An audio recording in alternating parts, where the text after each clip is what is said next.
Hello ನಮಸ್ಕಾರ ಗೆಳೆಯರೇ, Coorg hill side hunters YouTube ಚಾನಲ್ಗೆ ಸುಸ್ವಾಗತ ಗೆಳೆಯರೇ. ತುಂಬ ಖುಷಿ ಆಗ್ತಾ ಇದೆ ನಮ್ಮ ಯೂಟ್ಯೂಬ್ ಚಾನಲ್ನ ವೀಕ್ಷಣೆ ಮಾಡ್ತಾ ಇರೋ ಎಲ್ಲ ವೀಕ್ಷಕರಿಗಳಿಗೂ ನಮಸ್ಕಾರ ಹೇಳ್ತಾ, ಇವತ್ತಿನ ಈ ವಿಡಿಯೋದಲ್ಲಿ ನಾವು ಹೋಗ್ತಾ ಇರುವಂಥ ಜಾಗ ಕರ್ನಾಟಕದ ಅತಿ ಎತ್ತರದ ಪ್ರದೇಶ ಚಿಕ್ಕಮಗಳೂರು ಜಿಲ್ಲೆಯ ಮುಳ್ಳಯ್ಯನಗಿರಿಗೆ ನಾವು ಹೋಗ್ತಾ ಇದ್ವಿ. ಬನ್ನಿ ಗೆಳೆಯರೇ, ಇವತ್ತಿನ ವಿಡಿಯೋನ ಶುರು ಮಾಡೋಣ.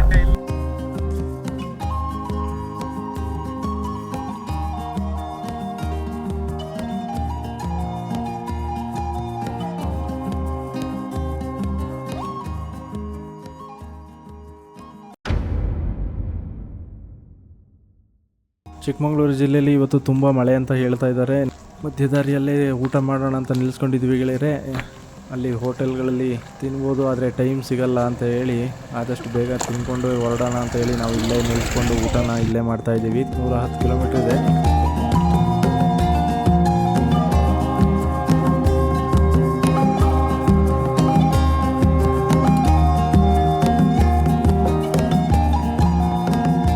ಗೆಳೆಯರೆ, ಚಿಕ್ಕಮಗಳೂರು ಹತ್ರ ಬಂದಿದ್ದೀವಿ. ಚಿಕ್ಕಮಗಳೂರಿಗೆ ಸ್ವಾಗತ ನಿಮಗೆ ಗೆಳೆಯರೆ. ಇಲ್ಲಿಂದ ಕರೆಕ್ಟಾಗಿ 33 ಕಿಲೋಮೀಟ್ರ್ ಆಗುತ್ತೆ ಮುಳ್ಳಯ್ಯನಗಿರಿ ಬೆಟ್ಟ.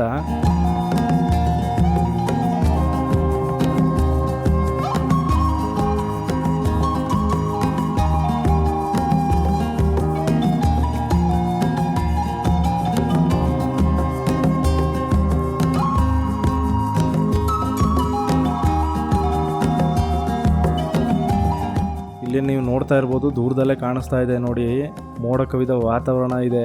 ಮೋಸ್ಟ್ಲಿ ಅಲ್ಲಿ ಹೋಗೋಣಷ್ಟರೊಳಗೆ ನಮಗೆ ಮಳೆ ಸಿಗ್ಬೋದು ಅನಿಸುತ್ತೆ, ನೋಡೋಣ.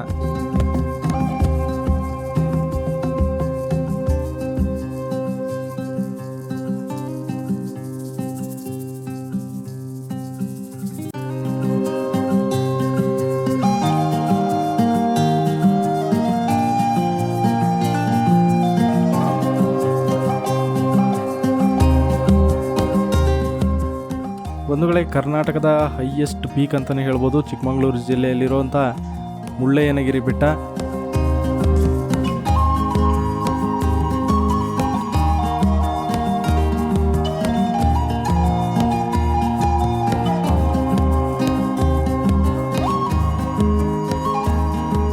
ಈ ದಾರಿ ಮಧ್ಯದಲ್ಲಿ ಗೆಳೆಯರೆ ಈ ಥರ ಜರಿಗಳು ತುಂಬ ಕಾಮನ್ನು, ತುಂಬಾ ಇದ್ದಾವೆ.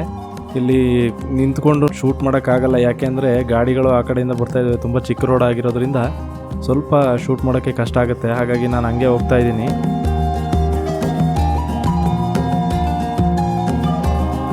ಗೆಳೆಯರೆ, ಈ ದಾರಿಲಿ ಇಲ್ಲಿ ನೋಡ್ತಾ ಇರ್ಬೋದು, ಇದು ಸ್ಟ್ರೈಟ್ ಹೋದರೆ ಇದು ಬಾಬಾ ಬುಡನ್ಗಿರಿಗೆ ಹೋಗುತ್ತೆ. ಇಲ್ಲಿಂದ ನೀವು ಲೆಫ್ಟ್ ತೊಗೊಂಡ್ರೆ, ಈ ಕಡೆ ಲೆಫ್ಟ್ ತೊಗೊಂಡ್ರೆ ಮುಳ್ಳಯ್ಯನಗಿರಿ ಪೀಕ್ಗೆ ನಾವು ಈ ಕಡೆ ಹೋಗ್ಬೋದು. ಈಗ ಸ್ಟ್ರೈಟ್ ಹೋದರೆ ಬಾಬಾ ಬುಡನ್ಗಿರಿಗೆ ಹೋಗುತ್ತೆ. ಬನ್ನಿ ನಾವು ಈ ಕಡೆ ಹೋಗೋಣ.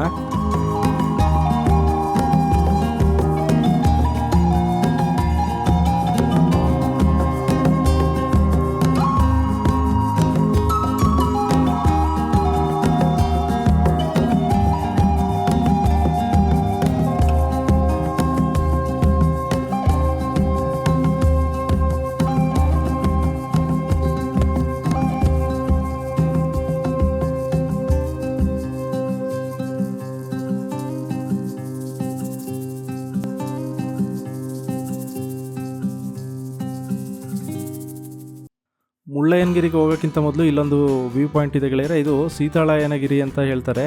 ಇದೊಂದು ವ್ಯೂ ಪಾಯಿಂಟ್ನ ಮುಗಿಸ್ಕೊಂಡು ಅದಾದಮೇಲೆ ಮುಳ್ಳಯ್ಯನಗಿರಿಗೆ ಹೋಗಬೇಕು. ಇಲ್ಲಿಂದ ನಮ್ಮ ಗಾಡಿಗಳನ್ನ ಬಿಡಲ್ಲ, ಪ್ರೈವೇಟ್ ವೆಹಿಕಲ್ಗಳನ್ನ ಬಿಡಲ್ಲ. ಇಲ್ಲಿ ಜೀಪು ಮತ್ತು ಇಲ್ಲಿ ಲೋಕಲ್ ವೆಹಿಕಲ್ಗಳಲ್ಲೇ ನಾವು ಹೋಗಬೇಕು. ಇಲ್ಲಿ ಯಾವುದೇ ವೆಹಿಕಲ್ಗಳನ್ನ ಬಿಡ್ತಾ ಇಲ್ಲ. ಮೊದಲೆಲ್ಲ ಬಿಡ್ತಾ ಇದ್ರಂತೆ, ಆದರೆ ಇವಾಗ ಬಿಡ್ತಾ ಇಲ್ಲ. ಇಲ್ಲಿಂದ ನಾವು ಗಾಡಿ ಮಾಡ್ಕೊಂಡು ಹೋಗಬೇಕು. ಈ ವ್ಯೂ ಪಾಯಿಂಟ್ನ ಮುಗಿಸ್ಕೊಂಡು ಆಮೇಲೆ ಮುಳ್ಳಯ್ಯನಗಿರಿಗೆ ಹೋಗಬೇಕು. ನಾವು ಗಾಡಿನ ಇಲ್ಲೇ ಪಾರ್ಕ್ ಮಾಡಿ ಈ ವ್ಯೂ ಪಾಯಿಂಟ್ನ ಮುಗಿಸ್ಕೊಂಡು ಬರಬೇಕು. ತುಂಬಾ ಮಂಜು ಕವಿದ ವಾತಾವರಣ ಇದೆ.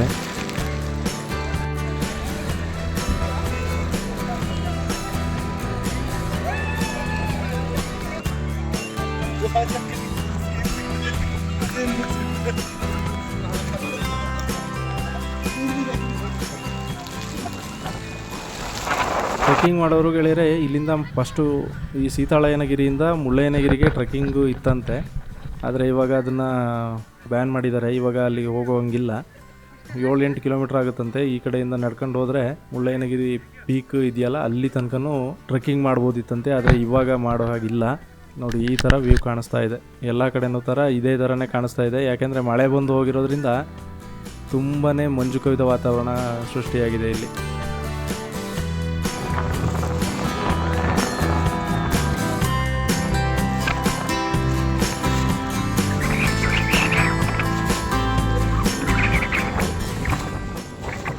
ಸೀತಾಳಯನಗಿರಿಯ ವ್ಯೂ ಪಾಯಿಂಟ್ ನೋಡಿ ಗೆಳೆಯರೆ, ಹಿಂಗೆ ಕಾಣಿಸ್ತಾ ಇದೆ.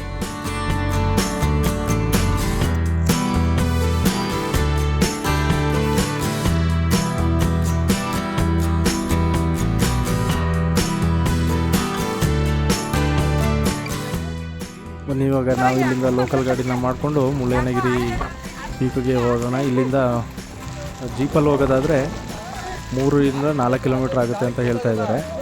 ಆದರೆ ಸೀತಾಳಯನಗಿರಿಯಿಂದ ಟ್ರೆಕ್ಕಿಂಗ್ ಮಾಡಬೇಕಿದ್ರೆ ಮುಳ್ಳಯ್ಯನಗಿರಿ ಅಂದರೆ ಟಾಪ್ಗೆ ಹೋಗಬೇಕು ಅಂದರೆ 8 ಕಿಲೋಮೀಟ್ರು ನಡ್ಕೊಂಡೇ ಹೋಗ್ಬೋದಿತ್ತಂತೆ ಅವಾಗ. ಆದರೆ ಈಗ ಟ್ರೆಕ್ಕಿಂಗಿಗೆ ಅವಕಾಶ ಇಲ್ಲ. ಇಲ್ಲಿ ಏನೇ ಇದ್ರೂ ಲೋಕಲ್ ಗಾಡಿನ ತೊಗೊಂಡು ಅಲ್ಲಿಗೆ ಹೋಗಿ ಅಲ್ಲಿಂದ ಸ್ವಲ್ಪ ದೂರ 2 ಕಿಲೋಮೀಟ್ರು ಟ್ರೆಕ್ಕಿಂಗ್ ಇದೆ ಅಂತ ಹೇಳಿದ್ರು. ಸೊ ಅದಕ್ಕೋಸ್ಕರ ಅದೊಂದು ಖುಷಿಯಾಗಿ ಮತ್ತೆ ಇವಾಗ ಲೋಕಲ್ ಗಾಡಿನ ತೊಗೊಂಡು ನಾವಿವಾಗ ಹೊರಡ್ತಾ ಇದ್ದೀವಿ.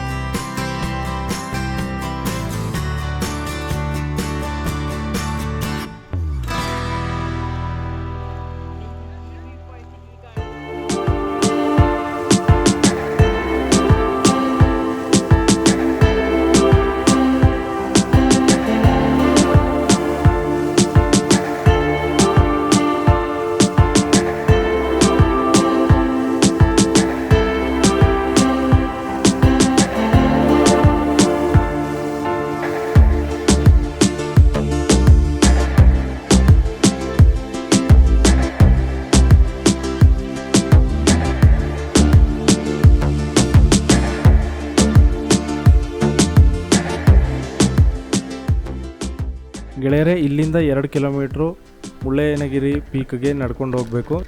ತುಂಬ ಅಂದರೆ ತುಂಬಾ ಮಂಜು ಕವಿದ ವಾತಾವರಣ ಇದೆ. ಎಲ್ಲಿ ನೋಡಿದ್ರು ಕೂಡ ಮಂಜು ಕಾಣಿಸ್ತಾ ಇದೆ. ಇಲ್ಲಿ ನೋಡ್ತಾ ಇರ್ಬೋದು, ಇಲ್ಲಿ ಜೋಳಗಳನ್ನೆಲ್ಲ ಅಂಗಡಿ ಎಲ್ಲ ಹಾಕ್ಕೊಂಡಿದ್ದಾರೆ. ಟೀ ಅಂಗಡಿಗಳಿದೆ.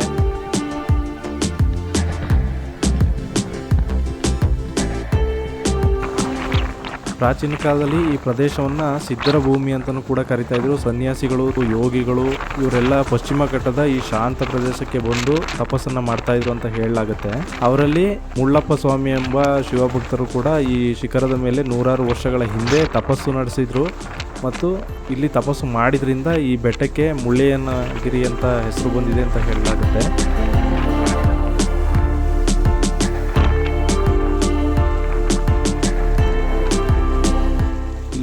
ಲೋಕಲ್ ಅವರು ಹೇಳೋ ಪ್ರಕಾರ ಮಳೆ ಬಂದಿದೆ ಅಂತ ಹೇಳ್ತಾ ಇದ್ದಾರೆ. ತುಂಬ ಮಳೆ ಬಂದು ಹೋಗಿರೋದ್ರಿಂದ ಫುಲ್ಲು ಎಲ್ಲಿ ನೋಡಿದ್ರು ಎತ್ತ ನೋಡಿದ್ರು ಮಂಜು ಅಂತ ಹೇಳ್ಬೋದು.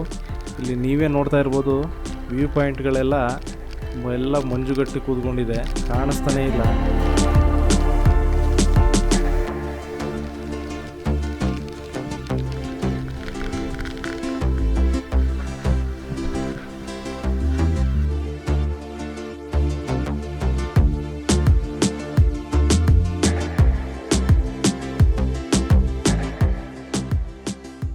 ಬಂಧುಗಳೇ, ನಾವಿವಾಗ ಬಂದಿದ್ದೀವಿ ದೇವಸ್ಥಾನದ ಮುಂಭಾಗಕ್ಕೆ. ಅಂದರೆ ದೇವಸ್ಥಾನ ಮೇಲಿದೆ, ಇಲ್ಲಿಂದ ಇದು ದೇವಸ್ಥಾನದ ಹೆಬ್ಬಾಗಿಲು. ಇಲ್ಲಿಂದ ನಮ್ಮ ಪಯಣ ಶುರು. ಬನ್ನಿ.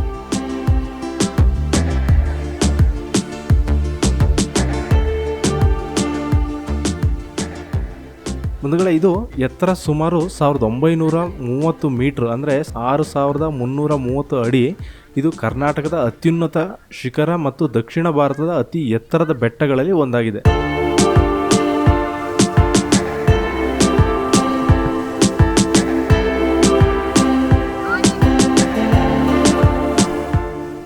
ತುಂಬ ಅಂದರೆ ತುಂಬ ಗಾಳಿ ಬೀಸ್ತಾ ಇದೆ ಗೆಳೆಯರೆ. ಪ್ಲಾಸ್ಟಿಕ್ಕನ್ನು ಹಾಕ್ಕೊಂಡಿದ್ದೀವಿ, ಆದರೂ ಕೂಡ ಇಲ್ಲಿ ಮಾತಾಡೋಕ್ಕೂ ಕೂಡ ಆಗ್ತಾ ಇಲ್ಲ, ಯಾಕೆಂದರೆ ಅಷ್ಟು ಗಾಳಿ ಇದೆ.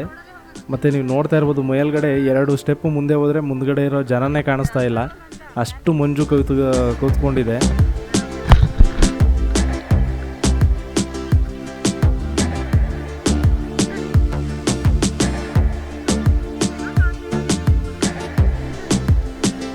ಎರಡು ಸ್ಟೆಪ್ ಮುಂದೆ ಹೋದ್ರೂ ಮುಂದೆ ಹೋಗ್ತಾ ಇರೋರು ಕಾಣಿಸ್ತಾ ಇಲ್ಲ.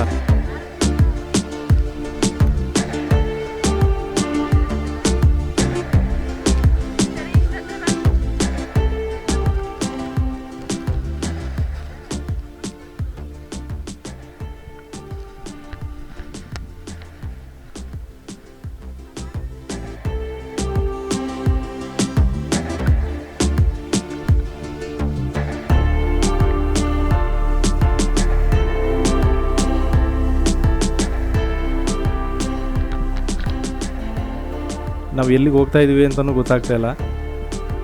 ಅದೇ ಥರನೇ ಕಾಣಿಸ್ತಾ ಇದೆ. ಯಾಕೆ ನೀವೇ ನೋಡ್ತಾ ಇರ್ಬೋದು, ಸುತ್ತ ಯಾರೂ ಕಾಣಿಸ್ತಾ ಇಲ್ಲ, ಅಷ್ಟು ಮಂಜು ಕವಿದಿದೆ.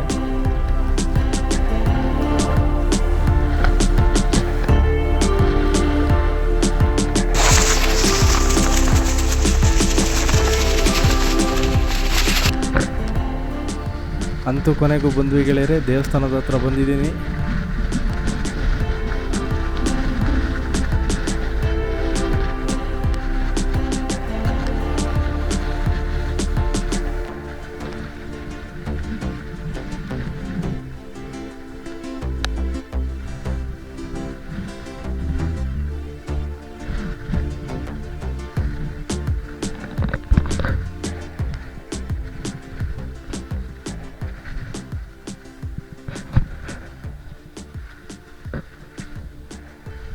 ಮುಳ್ಳಯ್ಯನಗಿರಿಯ ಐತಿಹಾಸಿಕ ಹಿನ್ನೆಲೆ ಏನಂತ ಹೇಳಿದ್ರೆ, ಈ ಪ್ರದೇಶ ಇತಿಹಾಸ ಹೊಯ್ಸಳ, ವಿಜಯನಗರ ಮತ್ತು ಮೈಸೂರು ವಂಶದ ಕಾಲದಿಂದಲೂ ಮಹತ್ವವನ್ನು ಹೊಂದಿದೆ ಅಂತಲೇ ಹೇಳ್ಬೋದು.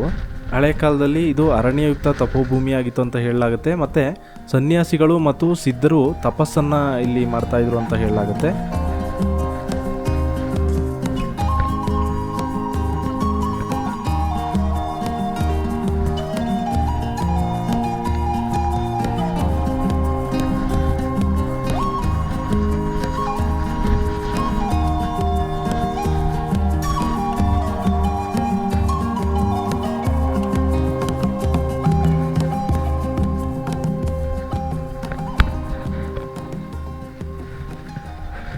ಗೆಳೆಯರೆ, ಮುಳ್ಳಯ್ಯನಗಿರಿಯೇ ಭಾರತದ ಕರ್ನಾಟಕದಲ್ಲಿರುವ ಅತಿ ಎತ್ತರದ ಶಿಖರ. ಮುಳ್ಳಯ್ಯನಗಿರಿ ಬೆಟ್ಟ ಚಂದ್ರದ್ರೋಣ ಬೆಟ್ಟದ ಶ್ರೇಣಿಯಲ್ಲಿದೆ. 1930 ಮೀಟ್ರ್ ಅಂದರೆ 6330 ಅಡಿ ಎತ್ತರದಲ್ಲಿದೆ. ಅಂದರೆ ಸಮುದ್ರ ಮಟ್ಟದಿಂದ 6330 ಅಡಿ ಎತ್ತರದಲ್ಲಿ ಇದೆ ಗೆಳೆಯರೆ.